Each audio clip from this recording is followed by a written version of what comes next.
All right, we're going to be moving on now. That was my colleague Pallavi who was bringing you a ground report from inside the Bharat Mandapam.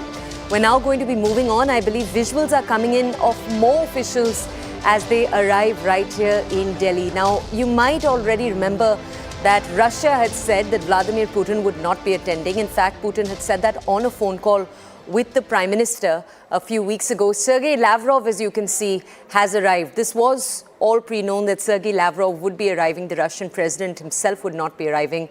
He has landed right here in Delhi. Remember, both Russia and China are not sending their top leader. So Xi Jinping is also not attending.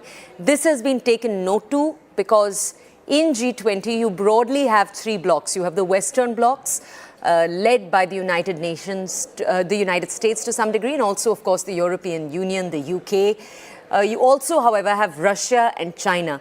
Because Russia and China are not sending their key leaders, how balanced will the G20 summit be? This was a question that was raised. However, key leaders have been sent, as you can see, by each country. Sergey Lavrov arriving on your screens right now. We'll bring you more details in just a second, but Lavrov arrives just a few minutes after, as we told you, the South African president had arrived over here. Now, Sergey Lavrov is the Minister of Foreign Affairs of the Russian Federation. He is someone who has been a key face for Russia at diplomatic events just like this one over the last year, where Vladimir Putin has not attended again and again. In fact, Putin was also not present at the Bali summit that took place in November last year. Now, my colleague Pallavi is with us to bring us more context. Pallavi, the Minister of Foreign Affairs for Russia, arriving right now, as we can see on our screens. This was very much expected. Tell us what's going to be on his agenda in particular, Pallavi, before the formal start of the G20 summit.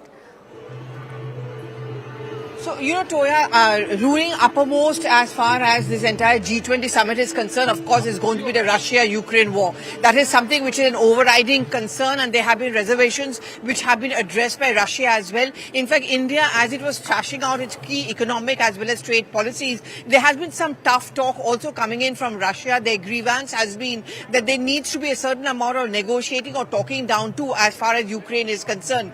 We were talking about the G20 summit actually being held in very troubled times, in difficult times. And one of the main troubled times that we all are talking about is, of course, going to be the Ukraine crisis.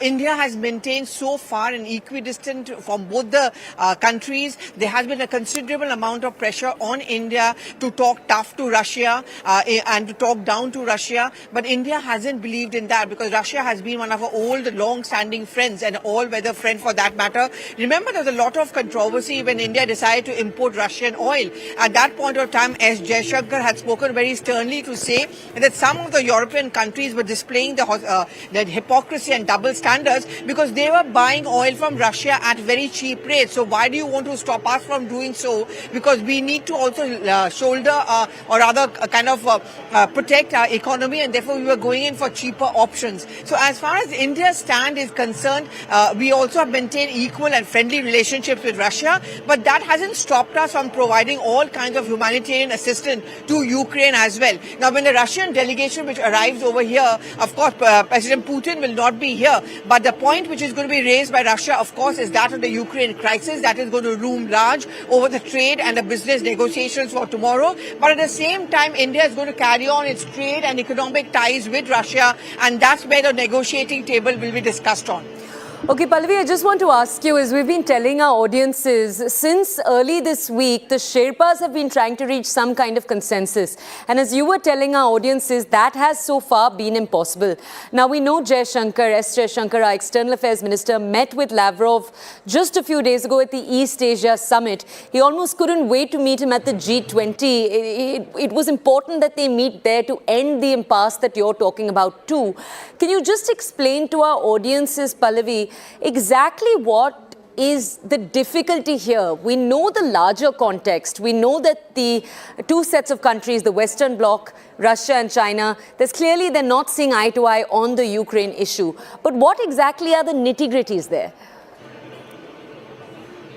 So, as far as the entire Sherpa summit and the meetings which have been held, and in fact a short while back, that meeting, the press conference just ended, there has been a kind of a shadow, I would be cast somewhat as far as a joint declaration is concerned. That didn't happen in Bali. India was very hopeful that even as it gives up on a presidency, there would be a joint declaration. Multiple grounds on which China is playing tough. One of the main ones is, of course, on the trade and economic policies, and also that of climate change. On climate change, particularly, India is facing problem not just from China but also as far as Saudi Arabia is concerned. Just to give a quick example, there was a just climate resolution which was to be passed. By just, I mean fair, which means the carbon footprints need to be controlled. We need to come out with a safe climate and concerning that climate change is posing a huge problem and something which is very dear to the Prime Minister. But what we were told is that under pressure from Saudi Arabia, they wanted that word climate to be dropped from the resolution. So it is now just being called a just resolution. And why is it that Saudi Arabia wanted it to be dropped?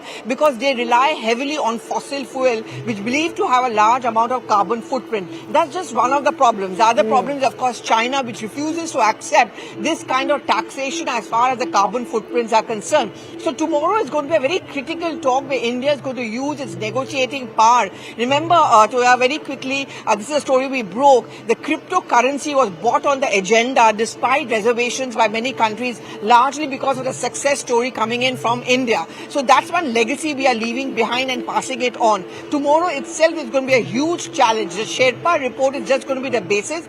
But when the heads of states and governments are going to be sitting tomorrow together and break bread over it, literally, this is also going to be one of those tough talks or negotiations which will go on from India to them.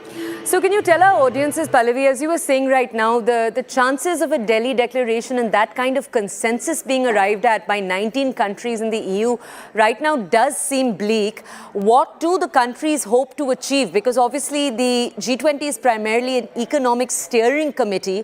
What are the big goals? If we just had to reduce them to a few pointers for our audiences for each of the attending countries.